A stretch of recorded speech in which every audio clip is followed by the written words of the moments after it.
Seraphine Voss stood in her mother's kitchen at 4:47 in the morning, feeding torn pages into the flame of the gas stove. She was not crying.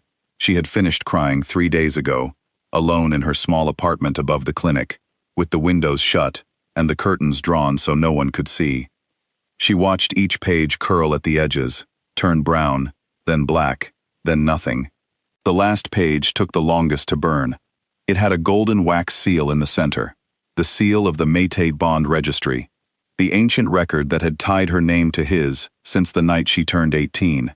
She held it over the flame until the gold turned dark and the paper became ash, and then she let it fall. She picked up her bag from the kitchen floor. She looked around the small, warm room where she had grown up. The copper pots, the dried herbs hanging from the ceiling, the crack in the tile near the window that her mother had never fixed. She did not leave a note. There was nothing she knew how to write. She walked out the back door before the sun came up, and she did not look behind her. 5 years earlier, on the night of her 18th birthday, Seraphine had been sitting alone in the small garden behind her mother's house, reading by candlelight, because the indoor lamp was broken and her mother was asleep. The night was cool and quiet. There were no celebrations. There was no one to celebrate with. Then something happened. A burning sensation started in the center of her chest, not painful, but deep, like a warm hand pressing from the inside. It spread down her left arm and settled into her wrist. She held the candle close and looked at her skin. Letters were forming there, slowly, in a golden script that looked like old language from books she had read in the archive. She watched the letters arrange themselves into a name, Damon Aldrich Crest. She sat very still for a long time. She knew the name. Everyone in the 5 kingdoms knew the name. Damon Crest was the Alpha King, ruler of all 5 territories, a man who had inherited his position at 21 and spent the years since building it into something harder and more precise. He was respected. He was powerful. He had given 3 public addresses in which he described the concept of a fated mate bond as, in his exact words, an outdated tradition that has no place in modern governance. Seraphine looked at his name on her wrist for a long time. Then, she pulled her sleeve down over it, went inside, and went to sleep. She told no one. She built her life carefully, the way she did everything. She studied healing through the provincial training program, and then moved to a mid-kingdom city called Varennes, where no one knew her family, and no one cared about her background.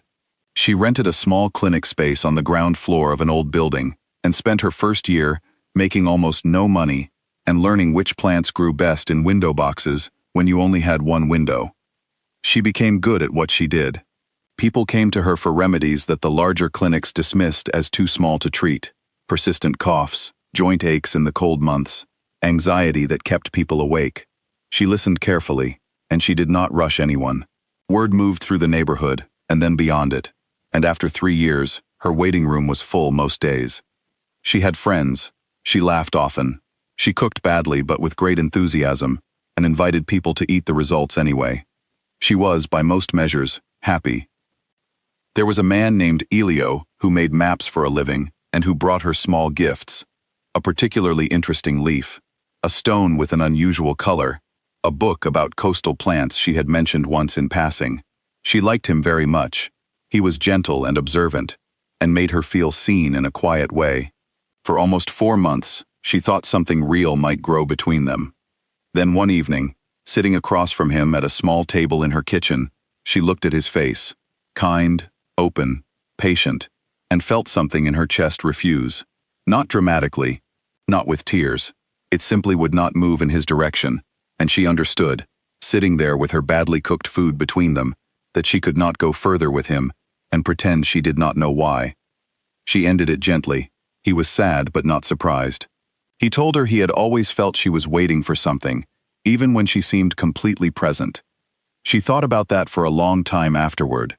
What she did not know, what no one told her, was that across 500 kilometers and 5 territories, Damon Crest had his own mark.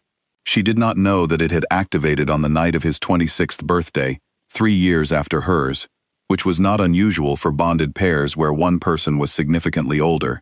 She did not know that when the name appeared on his wrist, Seraphine Voss, he had stood in his private office and stared at it for a very long time. She did not know that he had, after several months of internal argument with himself, contacted the Mate Bond Registry and asked them to locate her.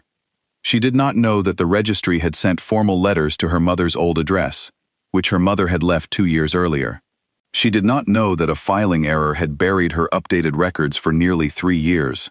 She did not know that by the time the registry finally corrected their records and located her clinic in Varennes, Damon had already been searching, quietly and then less quietly, for a long time.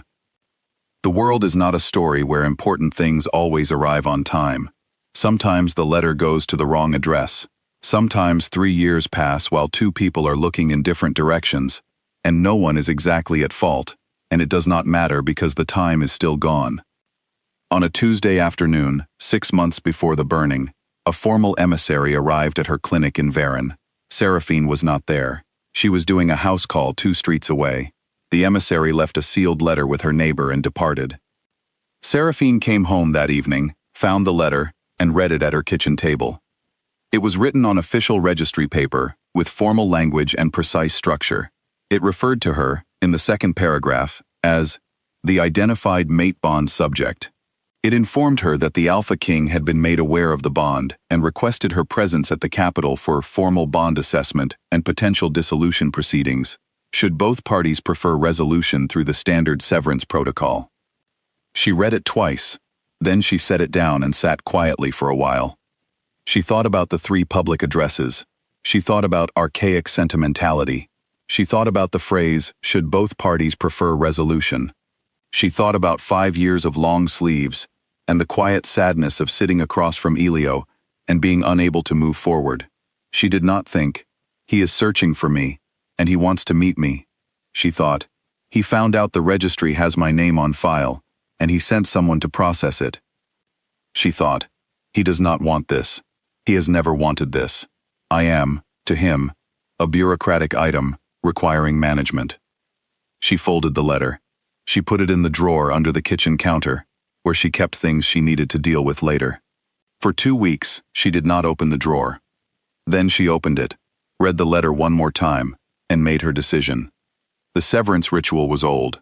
She found it in 2 different texts and confirmed the process against a third. It required specific materials, a specific time, and the destruction of all formal bond documentation, which in her case was the registry seal she had kept folded in a box under her bed since the night her mother received the original bond notification years ago. She did not do it impulsively. Seraphine did not do anything impulsively. She spent 2 weeks considering it from every direction, the way she considered every serious decision, calmly, carefully, without drama. She had built something. She had done it alone, from almost nothing, in a city that did not know her name. She was proud of it, and she was tired. She was tired in a specific way, the kind of tiredness that comes not from hard work, but from holding something still for a very long time, from keeping a space inside yourself open for a person who had given no indication he was coming. She decided she was done holding the space. In the capital, 500 kilometers away, Damon Crest woke at precisely 4:47 in the morning, with the feeling that something had broken very quietly inside him. He lay still for a moment, not certain what had happened. The room was dark, everything was the same. Then he looked at his wrist. The name was gone, the skin was smooth, there was nothing there. He sat up slowly. He pressed his fingers against the place where the script had been every morning for 3 years. Nothing. He stayed like that for a long time, sitting on the edge of his bed in the dark, his hand on his own wrist, feeling the absence of something he had spent 3 years being uncertain how to approach. He had been preparing. He had actually been preparing, reading about her, learning what she did, forming thoughts about how to begin a conversation with someone whose first impression of him was probably shaped entirely by the things he had said publicly about bonds and tradition. He had known the letter his office sent was wrong the moment he reviewed a copy of it. He had meant to send a correction. He had meant to go himself. He had not gone. He went now. He traveled to Varennes without announcement, which for a king required considerable logistical effort and produced significant disapproval from his advisors. He arrived at her clinic to find it locked and a handwritten sign on the door saying the practice was closed and thanking patients for 5 years of trust. The neighbor who had received the emissary's letter told him she had left with one bag, and seemed very calm about it. He went to the border town, where she had grown up. He found her mother, a small, composed woman, who offered him tea, and looked at him with clear eyes that communicated several things without words. She told him that Seraphine had always been a thoughtful person. She told him that thoughtful people, when they make a decision, have usually been making it for a long time before anyone else notices.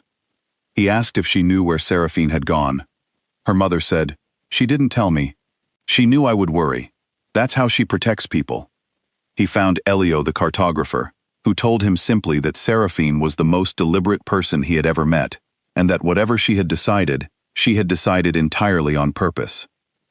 He found the small herbology guide she had written and published herself, 30 pages, practical, clear, with small handwritten notes in the margins of the copy at the Varennes City Archive. He read all of it. He thought about the person who had written it. He thought about the word subject in the letter his office had sent her, and he felt something he did not have a comfortable name for. He kept searching. For 11 months, he kept searching.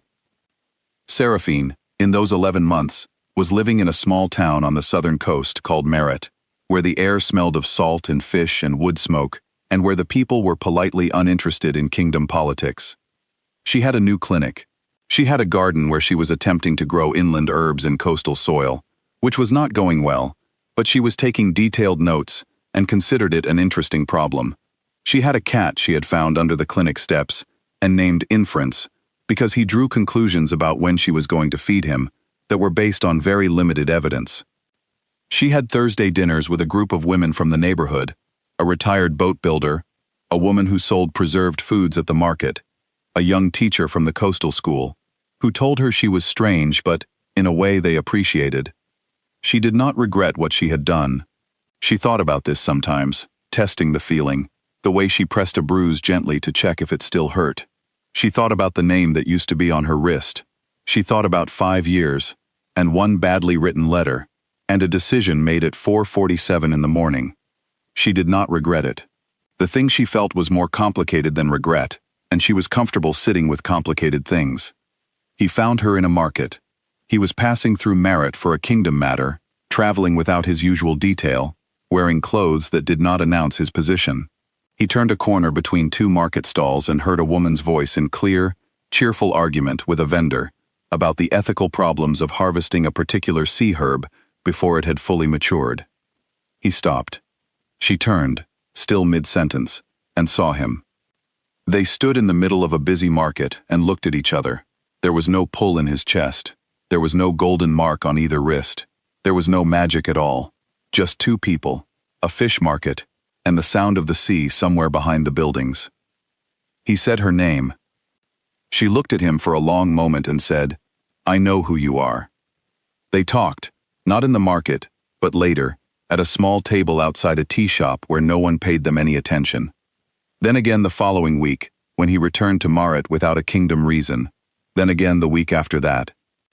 He told her the truth, all of it, the searching, the letter he should have reviewed before it was sent, the years he had spent arguing with himself about a bond he had publicly dismissed, and privately, slowly, come to take seriously. He did not explain it away. He did not ask her to consider what might have been different. She listened. She told him the truth in return, that she had made her decision clearly, without anger, after a long time of thinking, that she had built something she was proud of, that she did not know exactly what she felt now, sitting across from him with no magic between them, and only ordinary conversation to go on. She said, "I needed to choose something for myself. I needed to know I could."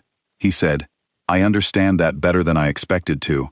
I think I needed to lose something to understand what it means to choose." They wrote letters after that. Real ones, without formal language. Over the following year, they met several more times, carefully, with no promises, learning each other the way people do when there is no magic to speed the process. Seraphine stayed in Maret. Her coastal herbs were slowly improving. Inference had developed strong opinions about which patients he would allow to pet him and which he would not. On an early morning, with a letter from Damon on the table inside that she had not yet read, Seraphine was in her garden before sunrise, turning the soil with a small spade. The sea was audible beyond the town. The air was cold and clean. The skin on her wrist was smooth and unmarked, and entirely her own. She worked in the quiet garden, and the sun came up slowly over the water, and she stayed exactly where she was.